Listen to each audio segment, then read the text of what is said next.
6 a.m. It's pretty nippy. Our participants are on the way here. They've got no idea what's going on. We're outside an abandoned flour mill, and today is all about stress and resilience. So putting them through different scenarios to stress them physically, but then more than that, it's about the mental stuff and looking at the physiological responses that they're going to have. Our instructors today are Mr. Jones and Mr. Smith. You will not see their faces today because of what they do, but that will also make the participants a little bit uncomfortable having this unknown face ordering them around. Today everyone will be fitted with a heart rate monitor, and the job of this is to monitor their heart rates and to see how the various parts of their nervous system are interacting. That gives us an idea of how stressed they are. Mr. Jones and Mr. Smith drop in to brief the participants. Everybody is exactly the same. All of you will suffer from stress. All of your heart rates will go up. It's not unique. The first task of the day is an internal rope climb up 40 floors inside the abandoned flour mill. And the thought of it makes their heart rates start to soar. The two most anxious people, that would be John and Corinne. Those who have anxiety as a problem, their heart rates are the highest by a good factor. They haven't even started, and their heart rates are already in the 90s. First up the ropes is Christian. So sitting back in the harness, lift up your right leg, drive up the floor centre. That's it. That's the spirit. Where's the war face? Come on. And it's a mighty effort, a whopping 140 feet in just 10 minutes. Good one. That was fantastic. I love Mr. Smith and Mr. Jones. I'd want to hang out with them a lot more. Okay, happy thoughts, let's go. Good work. Corinne digs deep and nearly goes as far as Christian to reach 130 feet. Come on, come on. Where did Christian get to? One more? One more. Yeah, well, I'm pretty pleased with that. Very pleased with that. That's it, push, stand up.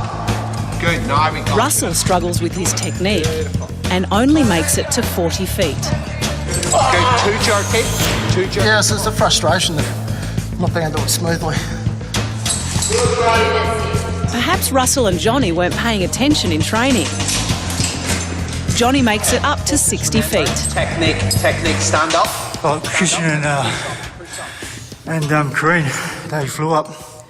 But yeah, it's all technique as well. So I struggled a bit. And we can see that Christian hit his max heart rate, as did Johnny. Russ didn't and Corinne didn't. So I think with those two, it was more muscular fatigue, whereas Christian and Johnny, it was all-out effort. And that's probably what you'd expect from athletes. The second stressful challenge of the morning is abseiling. Well, I think we're probably about 45, 50 metres up in the air at the moment.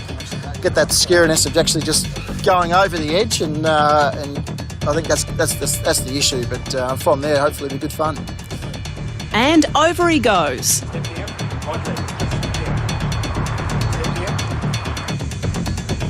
You know, when you're coming down, there's no negative things there. It's just good fun, positive, type of motion. Pretty jacked up. Yeah, you're pretty nervous. You can't help but look over the edge, but it's something you just gotta get on there and do it straight away. His heart rate was up above 160. And by the bottom, it was over 170, and he looked very ginger on the way down. I don't think he was enjoying that at all. Even though I was shooting myself, I still just put my foot on the edge and just got to go. You got to go straight away without thinking about it. I've been doing my breathing and my centering and my calming, just slowing myself down. She was totally out of control in the beginning, and then she just went at it, and it was great. For a control freak, she did an amazing job. Do you know what? I absolutely surprised myself at how calm I was. And I feel like I've developed a level of control. And it's amazing. Like this makes me feel proud. I'm not looking down. It's terrible, terrible. I did before, my legs started to wobble.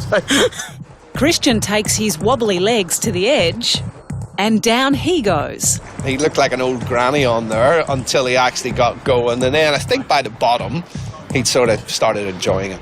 I was just trying not to look down, and then he says, look over your shoulder, and you're like, shit.